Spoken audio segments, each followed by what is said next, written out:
Hello, everybody. Good to have you guys here. Richard, good to see you. Janie, good to see you again. Richard, been missing you in class. So come back to our basics classes on Monday. You are missed. It's true. Yes, Jen, you made it. Hi, Jen. Good to have you here, sweetie. All right, everybody. Today is, let's see, what is it? It is November the 26th. That's the date that we assign to this beautiful, glorious day that we are all a part of. And it is this one's going to be 223. And we're going to do something slightly different today. And again, it's only because that's what I was inspired to do. And we're going to roll with it. And today, because tomorrow in the US we celebrate Thanksgiving, and it is a time of being grateful and the history of Thanksgiving. I had somebody who was asking me, a friend of mine who is Hispanic, and he said, I don't understand the whole Thanksgiving and turkey. Can you explain it to me? And so I did. So I gave him a little history lesson. And it really is interesting because there's the side that celebrates that people came to the US. Oh, sorry, I forgot to turn that off. Make sure my emails aren't coming in.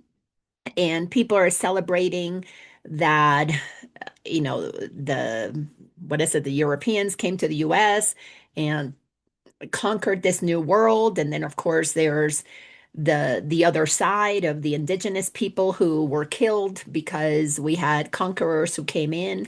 And in that conquering mentality, trying to take over, it's like, lives were lost. And then there's the celebration of the Indians and the American, not what they weren't Americans at the time, really, not truly, because they were Europeans coming together and breaking bread together and celebrating, making a turkey and whatever it is that they made, local food, indigenous food, corn, and so on and so forth. So my friend was saying, so are you celebrating Thanksgiving because you're thankful that you had this new land you could conquer? Or were the indigenous that weren't killed, were they thankful that you didn't kill them? So they were giving you a turkey in gratitude. And I'm like, you know what? All of the above. All of the above. And so it got me to chuckling. So today, for being that tomorrow is Thanksgiving, we just had this conversation 2 days ago with my friend, sweet, sweet guy from Mexico, just absolutely precious soul. And I thought, all right, God, source spirit, whoever talks to me, let's have a theme that is based on gratitude. And I can tell you, I have so much to be grateful for. And I'm not making a list of what I'm grateful for. I'm grateful that I have a roof over my head, that my daughter wants me to live with her and share in the upbringing of the children, that I get to be with my grandkids all the time, that I have a wonderful son-in-law. Those are not the things that I'm grateful for. They really are not. To me, that's expected because I'm entitled to those things. As a child of God, I'm entitled to everything working out for me and being taken care of. But when I sit and really ponder what I am most grateful for, it's for the journey that I have been on that has allowed me to remember the truth of who I am. That is what I am grateful for. I don't suffer. My life has no suffering in it, and it has no suffering in it because I know who I am.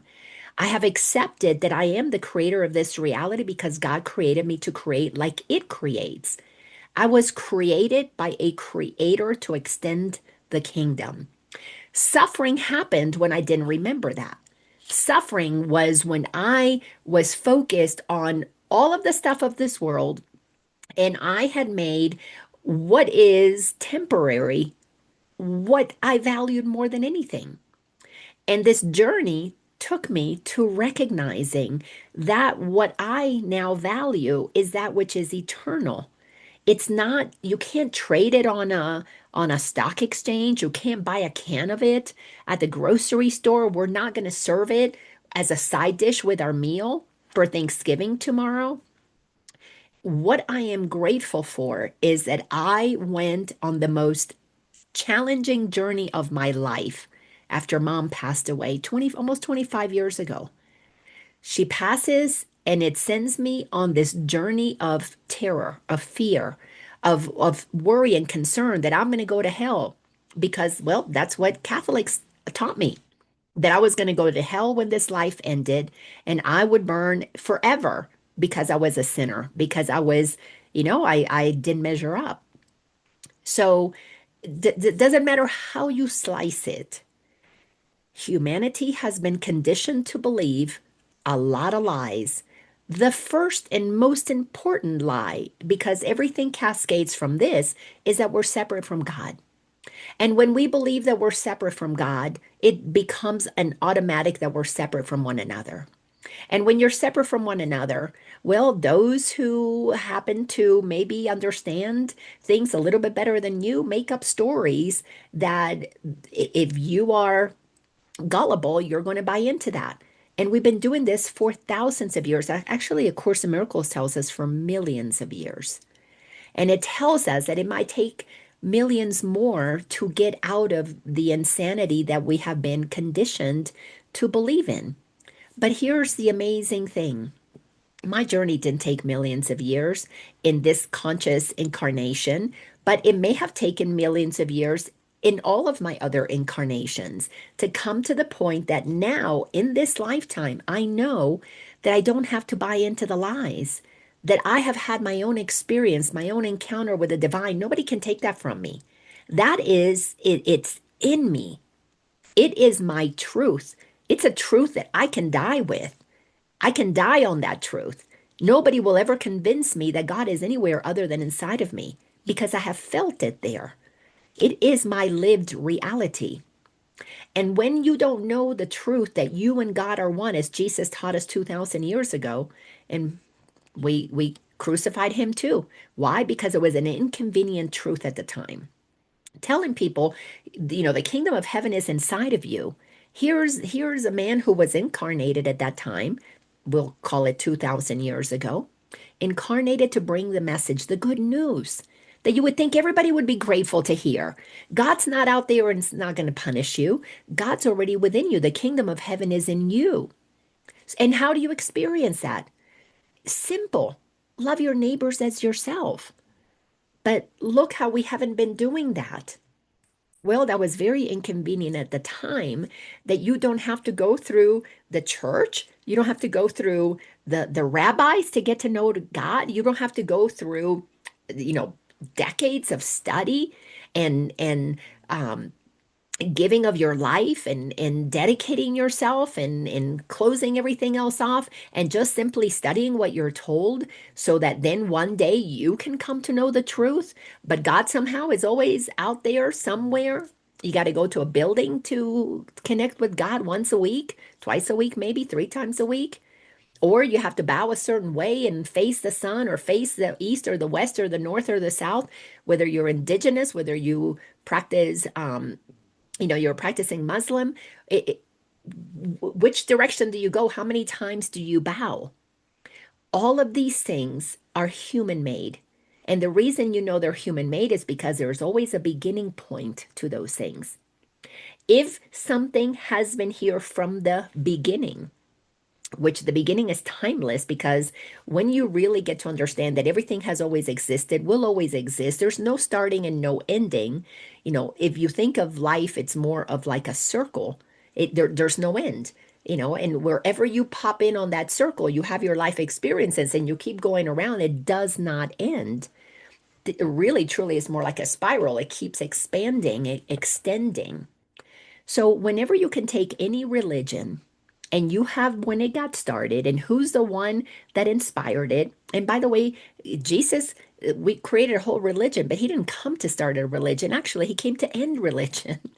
But we created a religion and we named it after him, Christ, and we called it Christians. It actually started as Catholic. made up by Emperor Constantine, year 325. Go look for it. You will see it has a beginning point. Judaism, Muhammad gets this message, and that starts Islam. It has a beginning point. So what was there before that? That to me is what became the the rabbit hole that I had to go through to find the truth of who I am. That's what I am so grateful for. I am grateful for my willingness to be courageous enough to look at why was I so afraid of death? Because that willingness to look into that led me on this incredible journey that had me realize that death is not real. Yes, we have the experience of death. The body will have an experience of death, just like a caterpillar is going to have an experience of death when it enters the cocoons and dissolves. But what comes after that? Well, ask the butterfly if it's glad that the caterpillar sacrificed its life so the butterfly could be free to be itself. And even that physical body is going to have its own temporary experience. But what Jesus was teaching us, what so many who have experienced the truth have been teaching us, is that what we are is the eternal energy that powers these bodies. We're not these bodies. We have bodies. Like we're not our car, we have a car. But that car is not going to go anywhere if it's not if you don't turn the key on. And what happens to that car? You know, that energy that runs through it, that electricity that powers it. We are are made of that power, that energy. So today is going to be slightly different. Well, it's going to be very different because we don't do it this way usually. We normally focus on something, but I'm going to jump around in three parts of the course. We're going to look at the text, we're going to look at a lesson, and we're going to look at the manual for teachers because I am so grateful that this journey helped me understand the truth of who I am. And we're going to start off with lesson 195. What a perfect title. Love is the way I walk in gratitude. Absolutely one of the most beautiful mantras that you could ever say and repeat to yourself. Love is the way I walk in gratitude. That is why I'm grateful because this journey led me to give up all my fears. And that doesn't mean that I don't have fearful thoughts that don't pop into my mind, but I know that I don't have to believe them. I am very comfortable doubting my own thoughts. I moved beyond being one of these people that was certain that I was right about everything. And if I thought it, then it had to be right.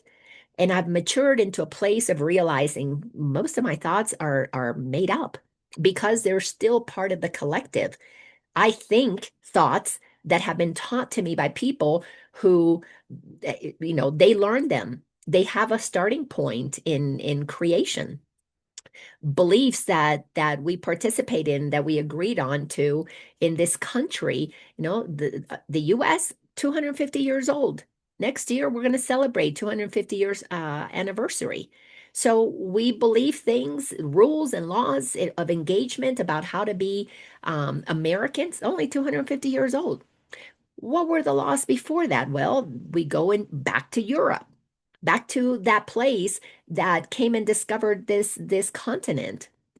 And then those laws, more primitive, more archaic, more even more violent. I mean, those are the ones who came here to kill a bunch of people and conquered this continent, at least this northern hemisphere. Well, what was there before that? And you're going to find religions. You're going to find the monarchy. Well, who made up the monarchy? Who said that somebody's going to be king? That was made up. That has a starting point too. You can trace every royal family to a point of beginning. Now, they don't teach the point of beginning to us in school. They let us know, oh, they've been there forever. No, they haven't. And when you're willing to not believe your own thoughts, you go on a journey of curiosity that opens up a whole new world for us. I mean, truly a whole new world. What was there before anybody made up anything? What was there was God, creation, the source that everything expands from. Don't you think it makes more sense to align with the creator than with the what's been made up? What is conveniently changed, if it doesn't work, we know we change it. Isn't it more important to know the laws of God versus human laws? That, we got politicians that we elect and we send them into positions of power and we let them make up rules and laws and regulations. I don't know about you, but God created us to be infinite. And yet here we are on this gorgeous planet that had no boundaries other than natural boundaries, mountains or rivers or oceans. It didn't have any lines that said, I mean, you look at a US map, which I was looking at with my grandson not too long ago, and it's like all these little boxes, all these little shapes. Who made that up? Humans made that up. And what do we do when we make up things? Well, when we make up rules and laws and regulations, some are right, some are wrong. And this is mine and this is yours. Totally forget that God created us all equal, eternal, as brothers and sisters, so we should share. I watch my little grandchildren, my grandson, my granddaughter. They're learning to share. And doesn't go very well too often. My grandson says, "This is mine." And he's right in terms that it was his before it was hers. And then she gets mad and she'll pull something if he touches that was hers. And she's starting to say mine. She's not even 2 years old, but she can say mine. And then all of a sudden we're arguing over stuff instead of connecting at the place where we really are one already. So I am so grateful that I went down this journey. I questioned my beliefs and I got to the point that I don't believe hardly any of my thoughts. However, I am in this world.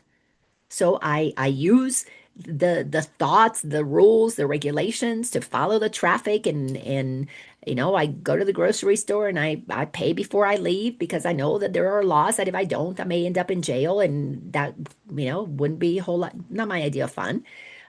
Maybe one day I'll try to see what that world looks like, but not my idea of fun today. But I am not of this world. That's what I'm so grateful for. I am not of this world, and neither are you. None of us is of this world. We are of that which is non physical and eternal. We are pure consciousness. And to come to a lesson like this, love is the way I walk in gratitude.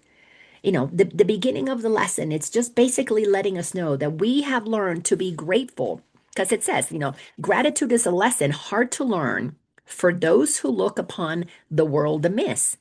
The most that they can do is see themselves as better off than others.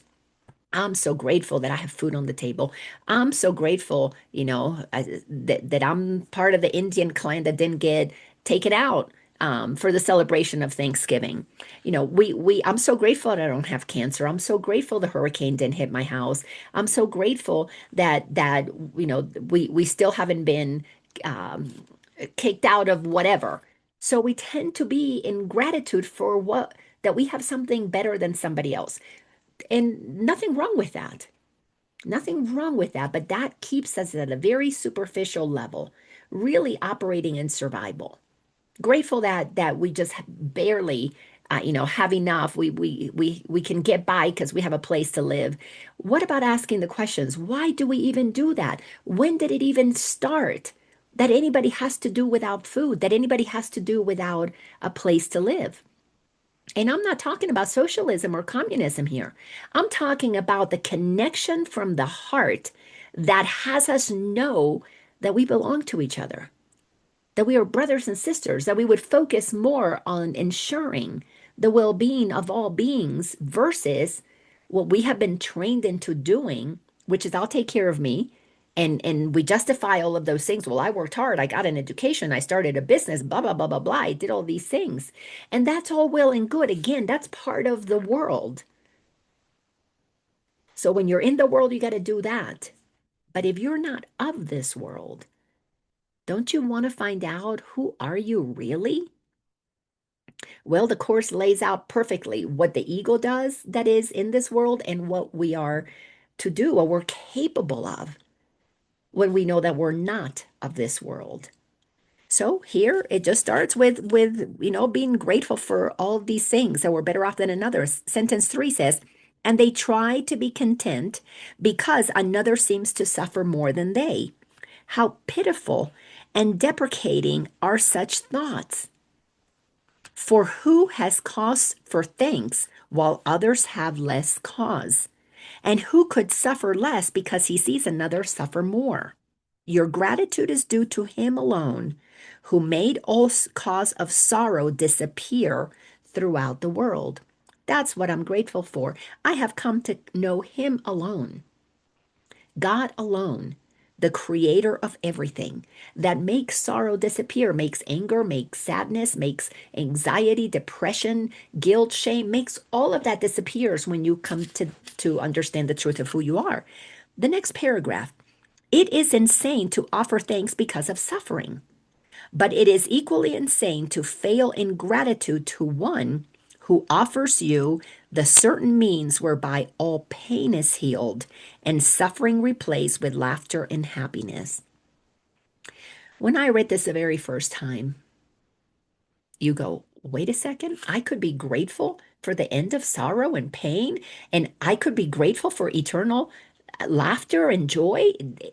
That's a thing.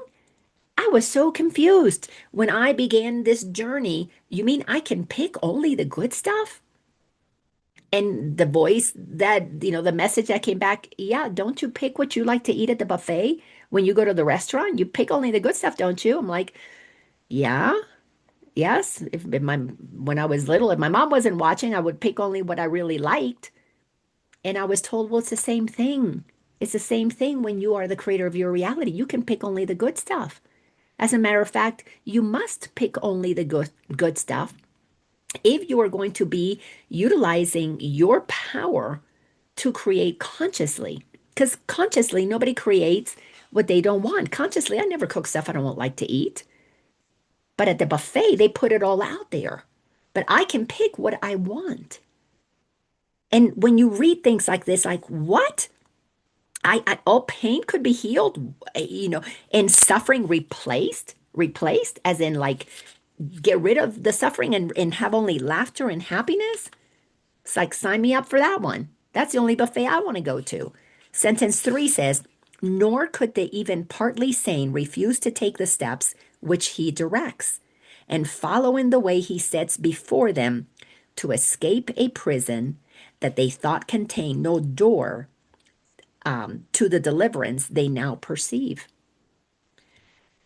I am so grateful that I chose to open that door and gave me the opportunity to realize what I had been missing. And what I had been missing wasn't far from me. It was all inside of me, but I wasn't accessing that because my mind had been conditioned to look for happiness outside of myself. Like that song says, looking for love in all the wrong places. I was looking for love and happiness and stability and security outside of me. Somebody else had it. It was in a relationship. It was in the job. It was in how much money was in the bank account. It was in the government. It was in the church. It was in the education system. They will make me somebody. Never did I understand that all of that is made up. Do you know when the education system got started? Not that long ago. Before that, there was just always somebody in the community who loved sharing, and kids would gather with that person, and that person, remember the one room schoolhouses?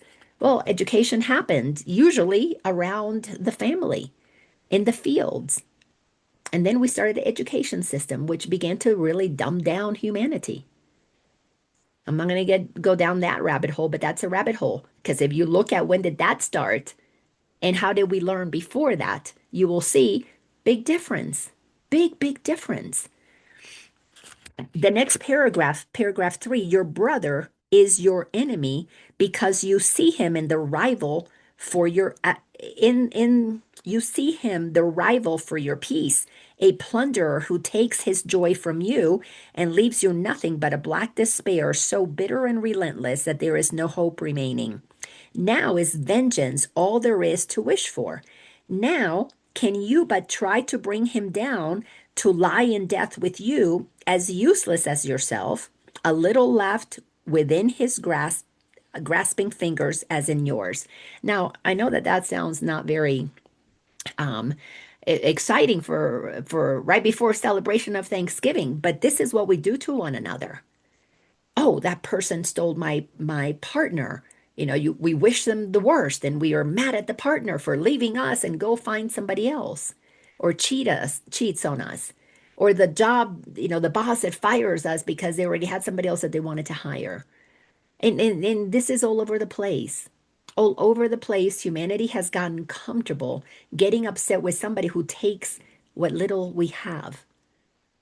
And so we come to Thanksgiving and we give gratitude for what little we have in comparison to the others. I remember sitting at the dinner table when I was a child, and I think this was common in the 60s and 70s, but we were made to be grateful that we had rice to eat and or food to eat, and the poor Chinese people, all they had was just rice. I don't know if you guys ever remember hearing that, but we were just so grateful we had something else.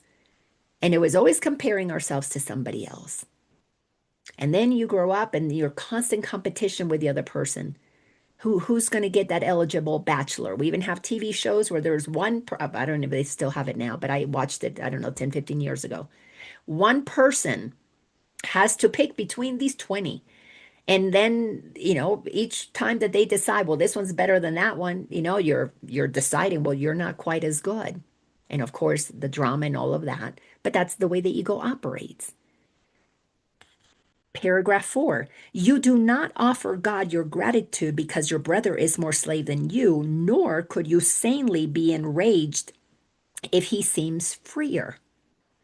Love makes no comparisons, and gratitude can only be sincere if it be joined to love. We offer thanks to God, our Father, that in us all things find their freedom. That's what I'm so grateful for. When I began this journey and I came to know God and I discovered that God was inside of me and I cultivated a relationship with God, the Creator, not the one that's taught about in the books, the church and all of that history or whatever. Because I went on a binge one time studying as many religions as I could. I remember there was a place in Atlanta. There was a teacher. I can't even remember the name of the place. But anyways, they had a class on the world religions, and I signed up and I got the book. I still have it. All these different world religions. He was a great teacher. And he says they're all pointing to the same thing. They're all pointing to the same God, but it is looked at based on everybody's interpretation. And if you grow up here, you're going to get this version. If you grow up here, if this is your culture, then you're going to get these interpretations, but they all point to the same place. And that's what I became so grateful for. I came to know the God that was in the middle of it all. And the God that was in the middle of it all is the creation, the source, the essence that everything comes from. And then it can get named, it can get labeled, it can get boxed and packaged and you can turn it into a book, you can turn it into a movie if you want to. And anybody can do that at any point in the journey. But you're still talking about that which is the source of all that is. And when you have an experience and you feel it, again, the labels, everything has to drop because you know that it's limiting.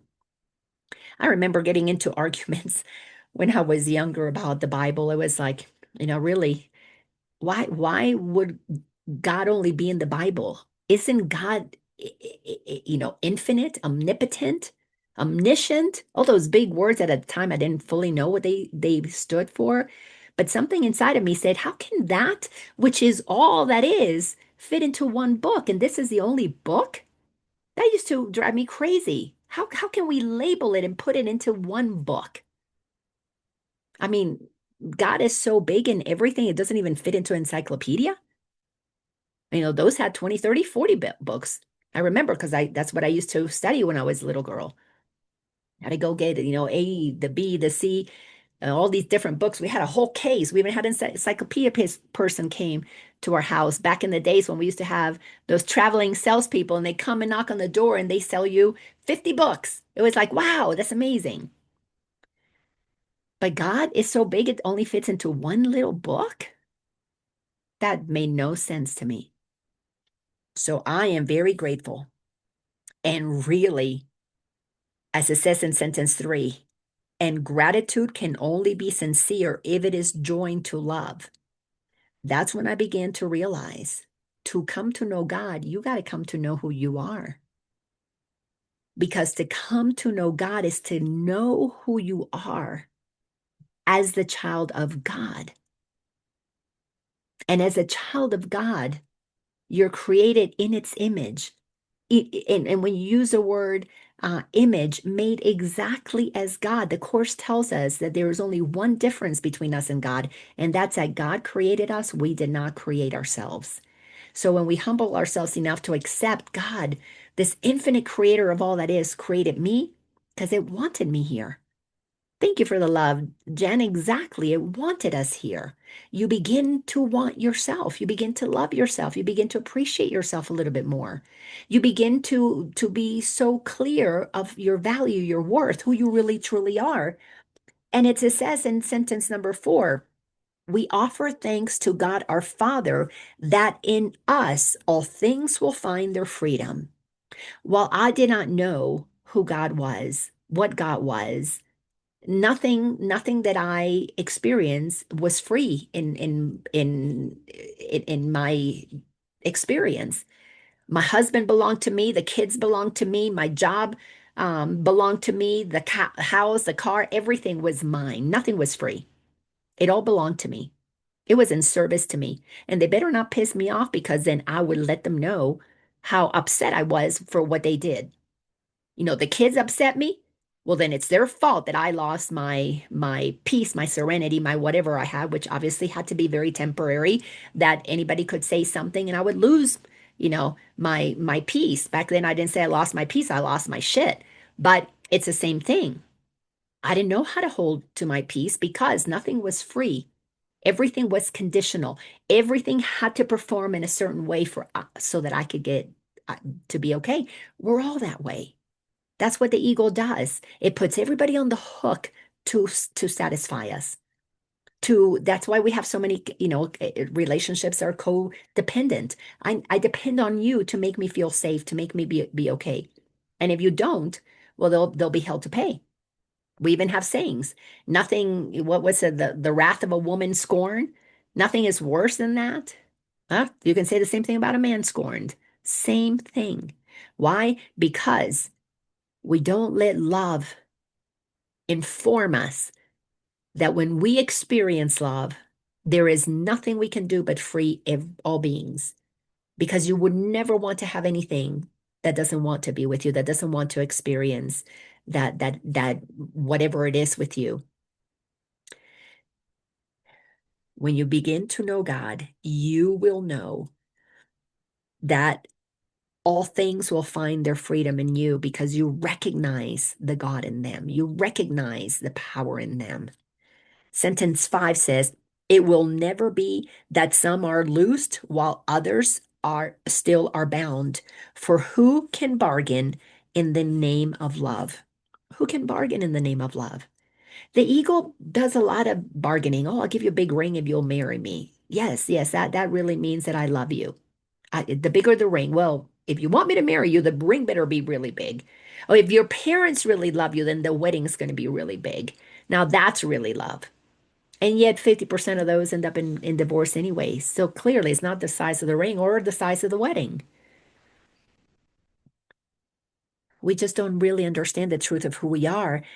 So I want to focus on a few more things in here before I skip over to the manual for teachers, paragraph 5.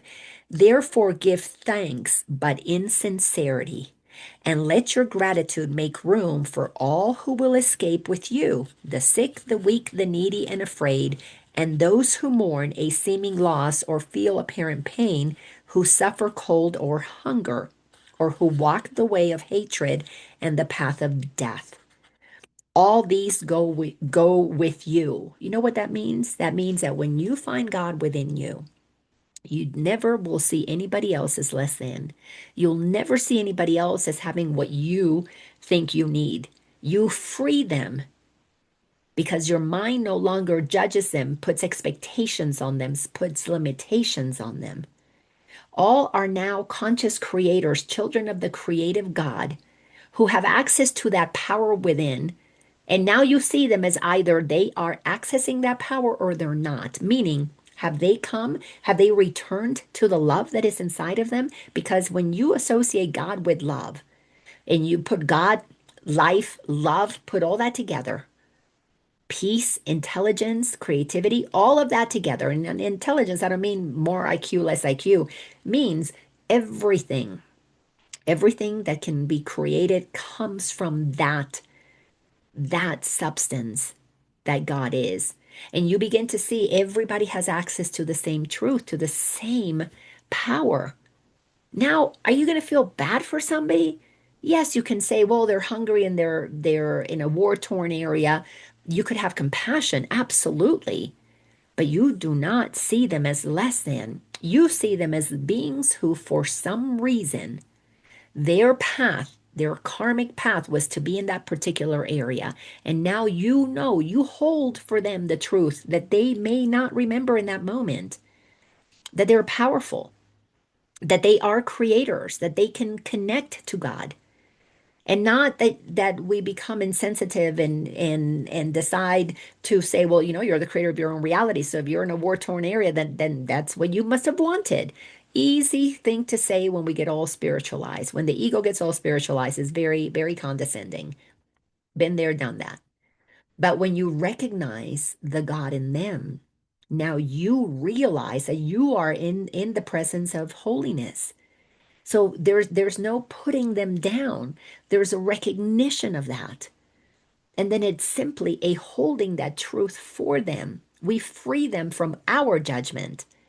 My seeing them as powerful creators doesn't free them from their circumstances. Unless, of course, they are curious and they want to study the course, and I'm happy to share what the course is all about so they can have that experience themselves because I can't give it to them. But we free others when we no longer box them in our ideas of their limitations, and we put them in a little box. Well, this is who you are, war-torn person from Ukraine. Oh, you poor person. Instead, no, this is the child of God who happens to be in that location. I don't know what anything is for. I don't know why they're there. Just as I don't know why um, the person who hammered Jesus to the cross, why he was the one who happened to be there, but it had to be that way because that is the one that Jesus was able to say, "I forgive you, you know not what you're doing."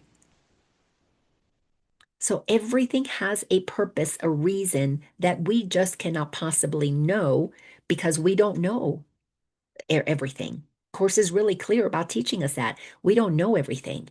So when you move through this, and you go to sentence number 3 in paragraph 5, all these go with you. Everybody goes with you when you free yourself and you know yourself as the child of God. Let us not compare ourselves with them, for thus we split them off from our awareness of the unity we share with them, as they must share with us. How about we are all one, choosing different paths? And if somebody is willing to hear to ask the question and get curious, well, how do you stay so peaceful? Or how do you find so much joy? How do you always have laughter? Then you share because there's been an invitation, there's a curiosity there. But if you don't label them, don't separate them from your awareness, hold them as all conscious creators doing the best that they can with what they are aware of. If I would have had somebody tell me before I went on my journey that, well, man, I was really missing out. I was out searching and seeking and climbing the corporate ladder and trying to make more money and try to get more stuff, that I was somehow, poor of spirit because I was out seeking. I would have punched them. I didn't think I was missing anything. But man, when I got curious, it's because I was suffering. Then there was an opening. Now I knew there had to be a different way. That's when everything began to enter into my experience. I began to talk about what I was experiencing, and books began to be shared with me. And one book led to the next and led to the next and led to the bookstore and that led to the workshops. And before you know it, my life was totally, completely transformed. It's like I entered into this vortex and came out on the other side. But when you're not ready to hear, when you're not ready to be open, well, nothing that anybody can say will ever, ever be helpful. So paragraph 6, and this will be the last paragraph. We thank our Father for one thing alone, that we are separate from no living thing and therefore one with Him.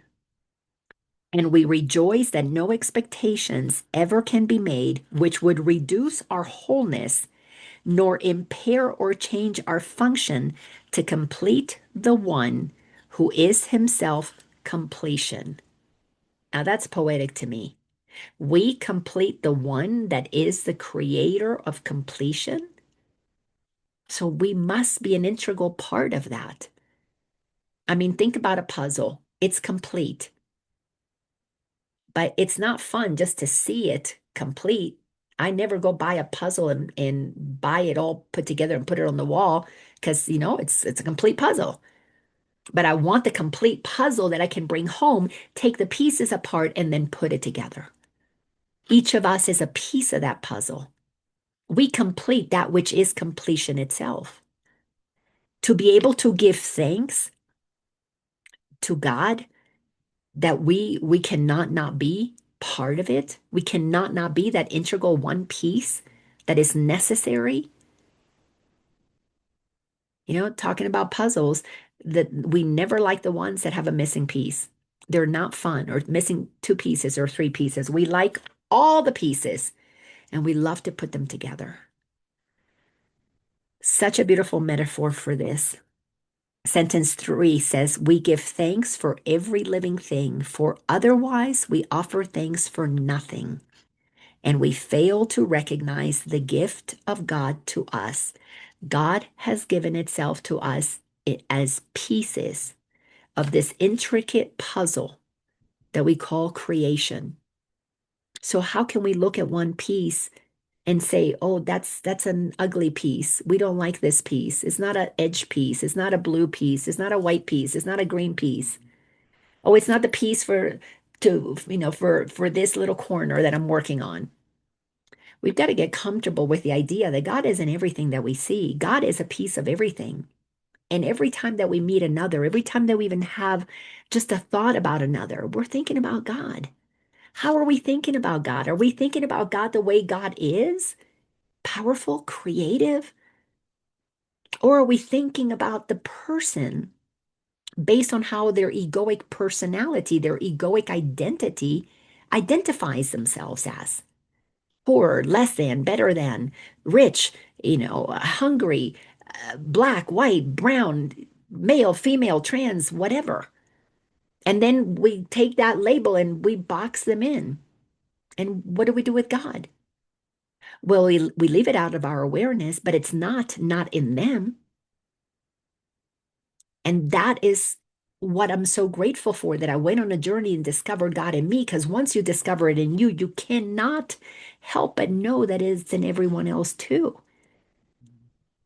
And that leads me to the next thing that I'm so grateful for. I am so grateful that through studying A Course in Miracles, I came to the manual for teachers.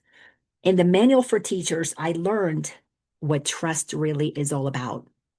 I learned the importance of changing how I experience trust, how I trusted based on I would get out of people or circumstances or whatever. My trust was very conditional. My trust was in what I could hold on to. I trusted the money in the bank. I trusted this political party or that political party. I trusted that my car was going to get me to, a certain destination. I trusted that my kids were going to make me look good.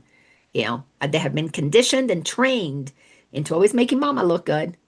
That saying, if mama ain't happy and nobody happy, well, is if y'all don't make me look good, nobody's going to be happy here. But trust is not about that. Trust is the developing a knowingness that you can count on God at all times because you cultivate a relationship with God. And it takes time because you got to pull away your relationship from the external world and begin to really connect with God of your own understanding. You got to move past what religion says, move past what the government says, and begin to really feel the movement of creator within you. And the opportunities for that are infinite, but they're usually very, very simple. You see the creator in the ladybug. You see the creator in the fresh fallen snow, and then you see the creator when that snow melts and turns into the water that feeds the rivers, that move to the lakes, that turn into rain. And then you see the clouds and you see it all come back down again, and you see the creator and all of that. Trust, becoming grateful for trust, for that journey to learn to trust is what has allowed gratitude to flow as easily as my trust does. Because when you learn to trust that all things are not only of God, but all things were designed like a puzzle to fit together. The work that humanity has to do is we've got to learn how to fit together. But we have been so conditioned by those who understood a little bit more about how maybe psychology works, but not really how the heart works. And they've segregated all the pieces. And I've done that with my grandchildren. When Ryder and I now he can do some pretty big puzzles, 50, 60 pieces with Ellie, it's a four-piece puzzles because, four corners, that's about all she can do. She's only a year and a half. But Ryder, we can do 50, 60 pieces. And what do we typically do? We sort them out. These are the edge pieces, and these are the blue pieces. These are the white pieces, the red pieces. We segregate all the pieces of the puzzle. And I remember the first time I did that, it's like, wow, that's what we do as humans. We segregate the pieces of the puzzle. And then we talk about, well, these blue pieces are better than those red pieces.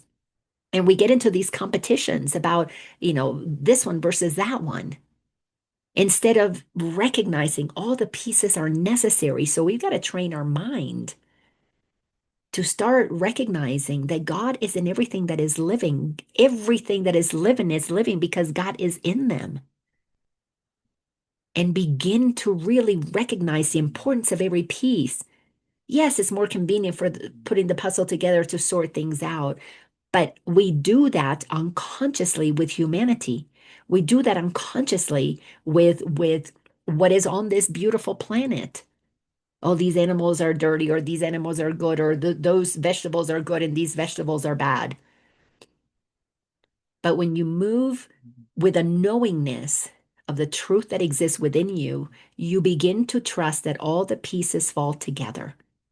There's a recognition of the importance of everything. Then the other characteristic in here that is just so powerful is generosity. And to be grateful for generosity, you would think, why would I do that? Well, because what the course really wants us to understand that we need to be generous with is our love. Meaning you don't withhold it from anybody. To judge is to withhold love. To shame somebody is to withhold love. To put somebody up on a pedestal. Oh my gosh, you are amazing. I could never be like you, is to withhold love. The recognition of what love is what should have our hearts always in gratitude, in thanksgiving at all times, because we recognize that the thing that powers us, the essence that powers us, what makes us happy, what makes us peaceful is that our hearts are filled with love. Because love is the essence, the substance that God is, that is what powers us. And when we come to the understanding that love is really all there is, and then you connect God, love, it's all the same thing. It's this substance that loves everything. That's why everything can express itself. Now, the Thanksgiving becomes a celebration that is a constant appreciation for the abundance of what is the most important substance in all of creation, and that is love. You never run out of that. As a matter of fact, it multiplies the more you give it away, which is part of what generosity is, as is taught in the course. Generosity is there is nothing you wouldn't give away. You, there is nothing that you would want to hold on to and not give away because it multiplies through the giving of it, through the kind smile, through the gentleness, through the assistance, through the recognition of anything and everybody as they truly are. You're constantly being generous. You're constantly acknowledging that love is infinite because love is kind, love is gentle, love is patient, all of those things. Joy is gratitude, by the way, because if you're happy, then you are operating with the spark of creation within you, which is why you look at little children. People will say, "Oh, how wonderful you're going out to Colorado to help your daughter with the grandchildren." And I would say, "Yeah, but in truth, I'm going to Colorado because those little children are the most advanced gurus I've ever studied with. They operate at that frequency of joy. I see that in my little granddaughter. My little grandson, he's the crankiness. He's 4. He's going to be 5 in April. So he's 4.5. You can already see some of the changes, some of the shifts that if somebody doesn't do things the way he wants and he can lose his joy. So it's fascinating to watch. But with her, it's still there. It's still so present. Joy is gratitude. I am so grateful that I came on this journey and I discovered the truth of who I am. And I learned to trust God and I learned to trust my own inner guidance, meaning I learned to trust God. And I realized that love is the thing that I wanted to most extend because I want that to multiply. And of course, it's so joyful to do that. It's just so much fun to be able to be in that space. So now I want to take you to the text. We're going to go to chapter 7. In chapter 7, we're going to focus in section number 11, the state of grace. The state of grace. What a beautiful thing. Gifts of the kingdom. When you come to know God, when you know the kingdom that is within, you receive the gifts of the kingdom. And one of those gifts is you experience the state of grace. When you recognize, my gosh, God loves me, has to love me. God doesn't create anything because it thinks it has to. God's not trying to impress anybody or anything. God's not trying to accumulate riches. God only creates because it wants to. It's like my little grandkids coloring, especially Ellie when she's coloring. Again, a year and a half. You know that what she's creating is scribbles. But man, when she does them, the joy, and she's so excited, and she gets that marker, and she gets it going.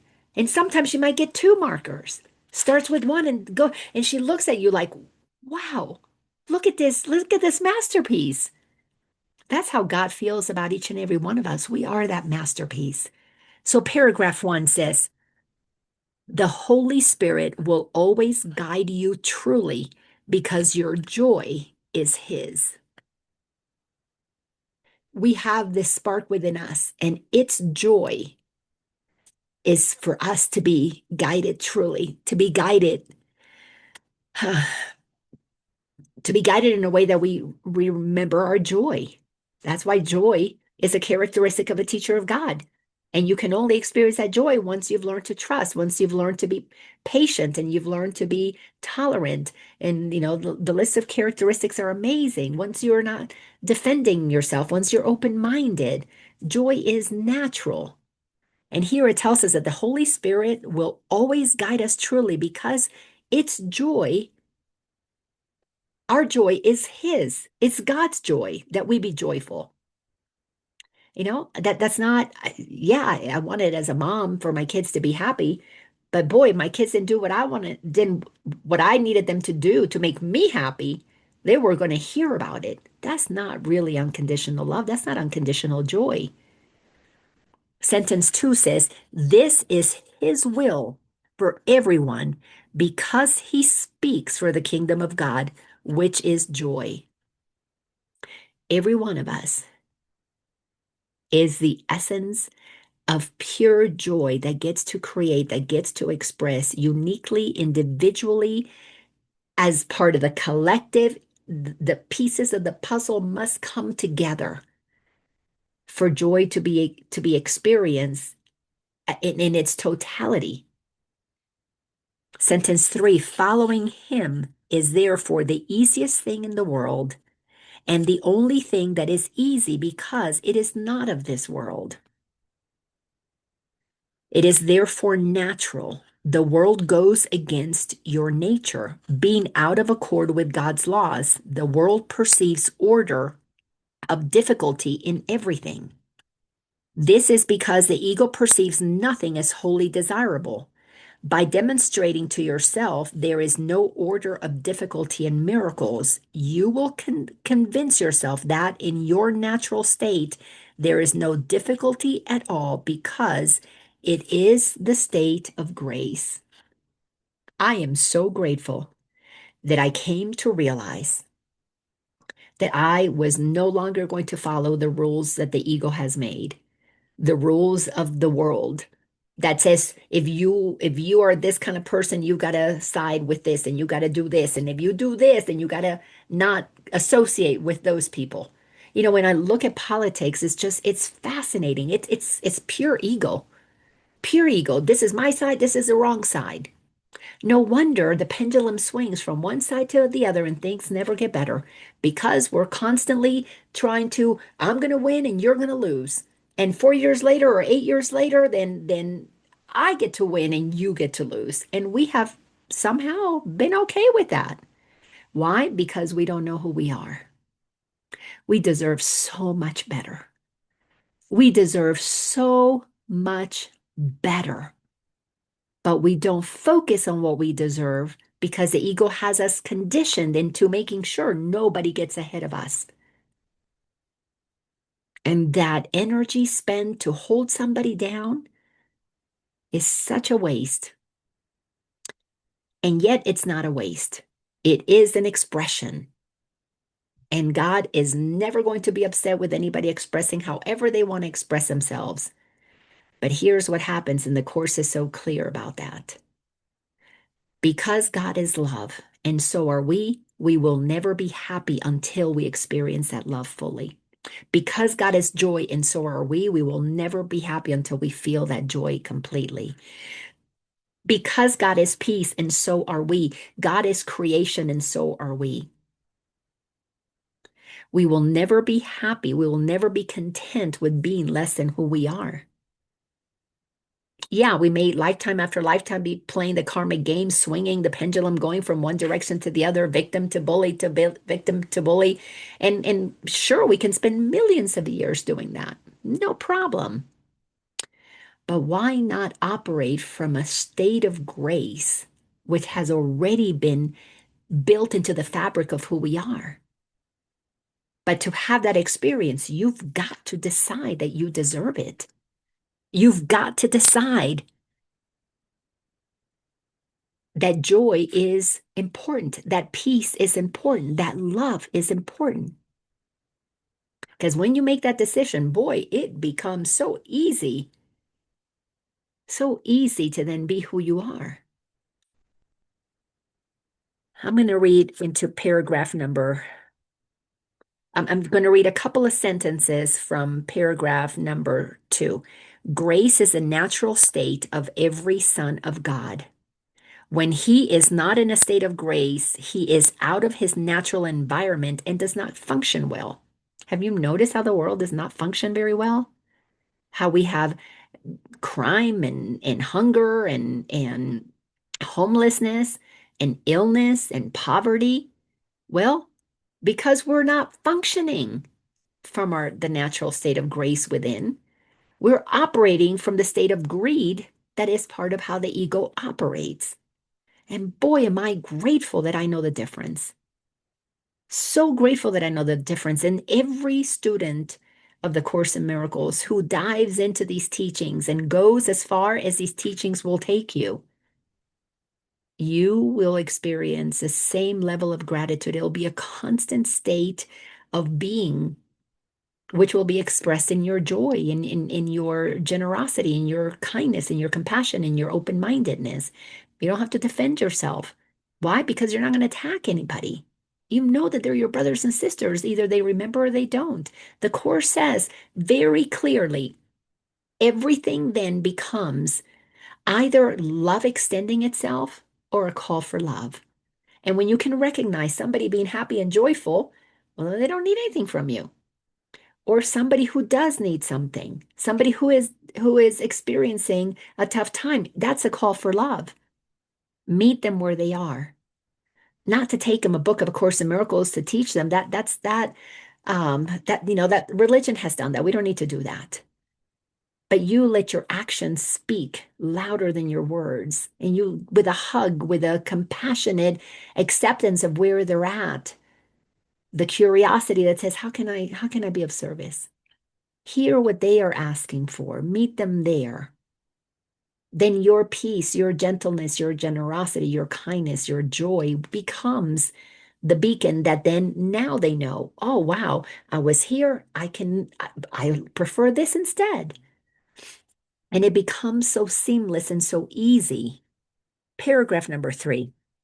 Consider the kingdom you have made and judge its worth fairly. Is it worthy to be the home for a child of God? Is this planet the way that we are operating in it now? Is this worthy to be the home of a child of God? Does it protect his peace and shine love upon him? Is that what we do? Is that what we acknowledge about every single being? Is that they deserve peace and they deserve love?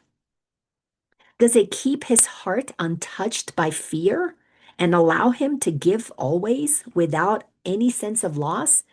Aren't we constantly having a new rule, a new fee, a new fine, a new license that you got to pay for, something else to take and take and take, a new tax, a new this, a new that? Aren't we constantly draining the people? Aren't we constantly making sure people are afraid? Isn't that what the news does? Isn't that what the medical establishment? No, if you don't get this test, you're gonna get sick. If you don't get this shot, you're gonna make other people sick. Constant fear. That's not loving. That's how you know the ego is running the world. Because if God was running the world, everything would be to remind you that you are worthy of peace, that you deserve to experience the state of grace that is your inheritance, that we are supposed to care for one another, to love each other, to collaborate and co-creating and do things that are for the greater good of all. In a world where that becomes a priority, there is no human trafficking. It's not possible. Who would traffic their own brother or sister in Christ? Who would find any joy in deliberately not only hurting another, but then benefiting financially? That's why greed is rampant when the ego does what the ego does. And again, none of them deserve our condemnation. They all deserve our acknowledgement of being powerful creators who are creating without love. But can you imagine what happens to this beautiful planet, to humanity, when we start co-creating with love? But you can't do that until you know that love is what you are, which is why we are here to become examples of that love, to begin to uplift one another because we recognize that which is truly love in each and every one of them. We free them from our judgments, and that begins a chain reaction of joy that begins to move, and it's a frequency. So you may not necessarily see it, joy, rolling down the street, but the frequency will absolutely be expanding this beautiful kingdom that we have. Sentence 5 says, and again, asking about this world, does it teach him that his giving is his joy and that God himself thanks him for his giving? Do you realize that God's joy multiplies when we are joyful? So God is so grateful when we're joyful because now God can stand and go, oh, my kids are all playing. How awesome. And God doesn't suffer because we're suffering, but we are the part that completes that which is completion itself. So our joy does bring that piece into the puzzle that is necessary. We get to decide, do we go on this journey to discover the truth of who we are so we can experience that state of grace and then be the presence of that? Light up the world with that knowledge, that truth, that frequency? That's what I'm grateful for, that I had the opportunity. And oftentimes it comes to us when we finally fall to our knees, when we finally stop trying to do things all by ourselves with the limited information that we have. Then we are shown another way. And it's a way that can be very uncomfortable because you got to face all of the identities that you have made up. We have to face all of the ways that we have convinced ourselves that we're better than or that we're lesser than. It's a journey of bringing us to the place that we realize that we're really, truly all the same.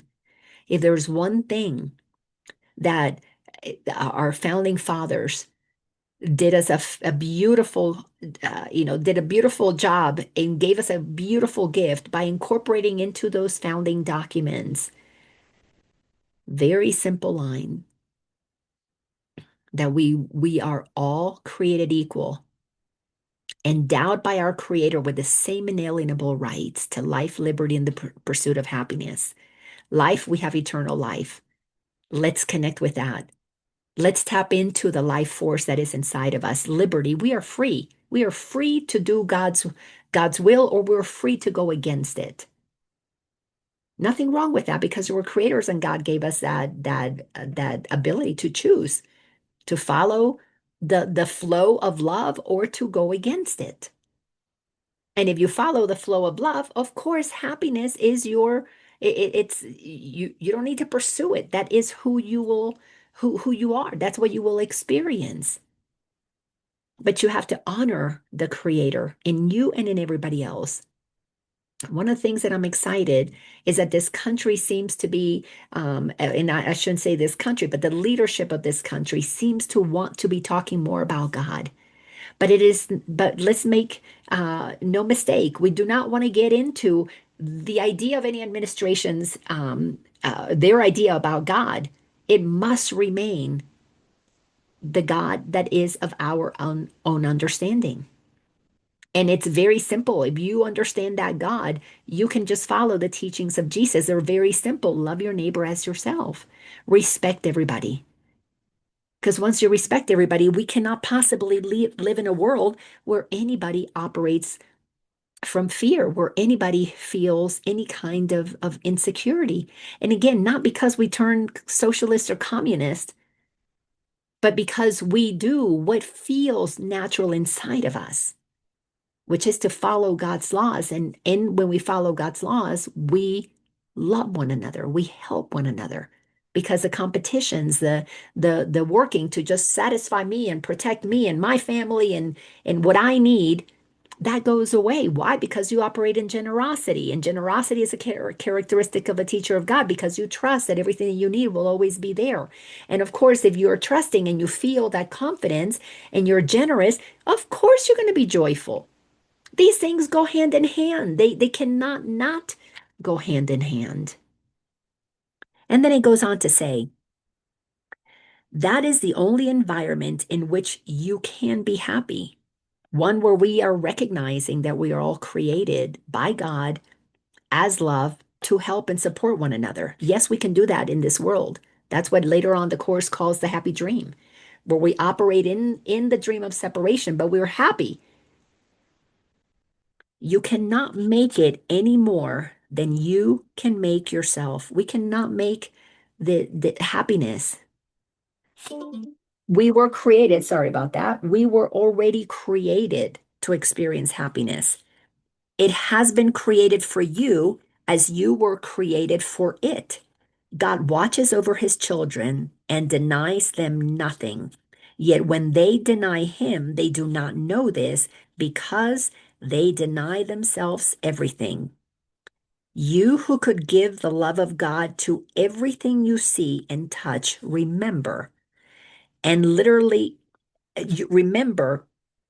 Let me read this again. You who could give the love of God to everything you see and touch and remember are literally denying heaven to yourself. I'll leave you with the next sentence. I call upon you to remember that I have chosen, this is Jesus speaking, that I have chosen you to teach the kingdom to the kingdom. There are no exceptions to this lesson because the lack of exception is the lesson. Isn't that beautiful? I am so grateful that there is absolutely zero exception about how every one of us was created. We have been created within the kingdom, by the kingdom, for the kingdom, to extend the kingdom. Use the word love if you don't want to use the word kingdom. Love has created it, has created us, has created everything. Love is in us. It is what we get to extend. It is what brings us true joy. Call it peace. Peace created us because it is undivided. It is not at war with anything. It just knows everything as itself, as one. Peace is within us to extend, but we cannot extend peace if we're not at peace within our own selves, meaning we can't be having two voices in our head. We can't be having the ego and God. We can't be having love and fear. We have to decide which one is the truth. And when you accept the truth of who you are and you recognize that you were created by grace to extend grace, to experience grace, to live in grace, then the choice to just be what you are and extend that becomes so easy. Not only is it easy, but it's simple. It's very, you come to the place on this journey when eventually you realize I don't have to make a choice. I got to just stop choosing not to be what I already am. And when you choose to be what you are, it's not a choice, it's an acceptance of who you are as God created you. The world right now is moving through, we're at the very beginning of the end of the insanity. We have been preparing for this. So hold on tight.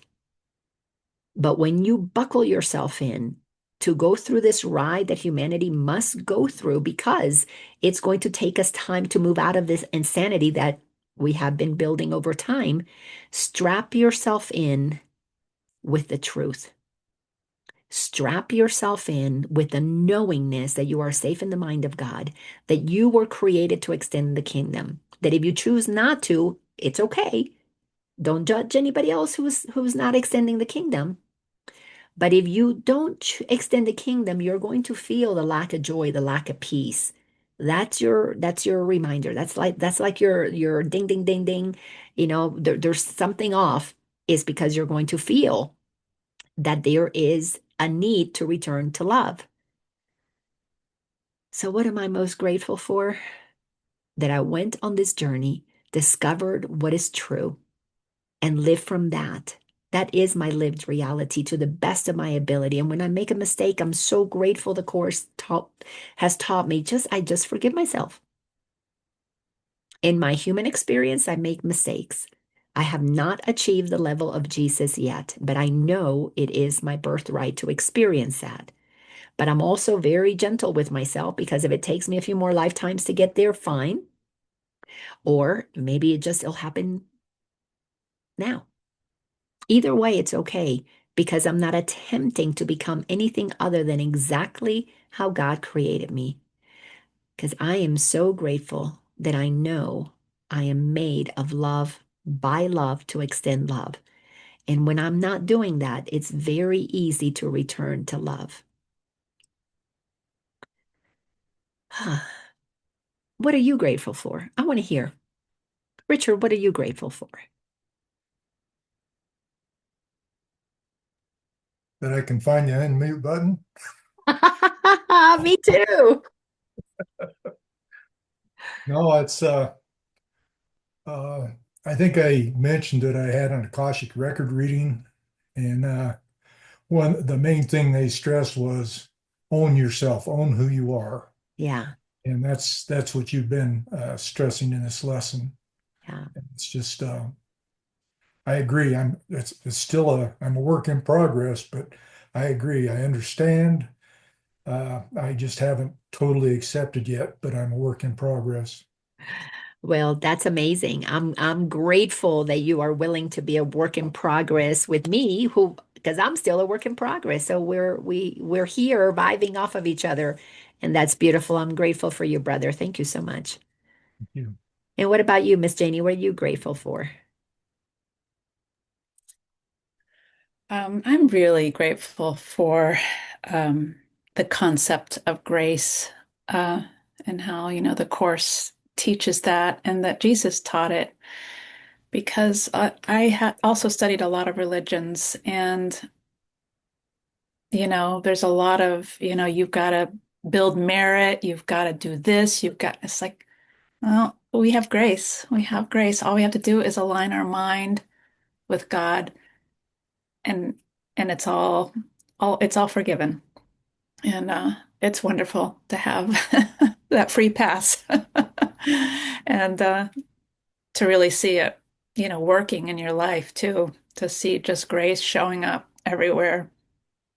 Yeah. Um, because I don't always feel like I deserve, the very beautiful life that I have. Mm. It's because of grace. Oh, sweetie.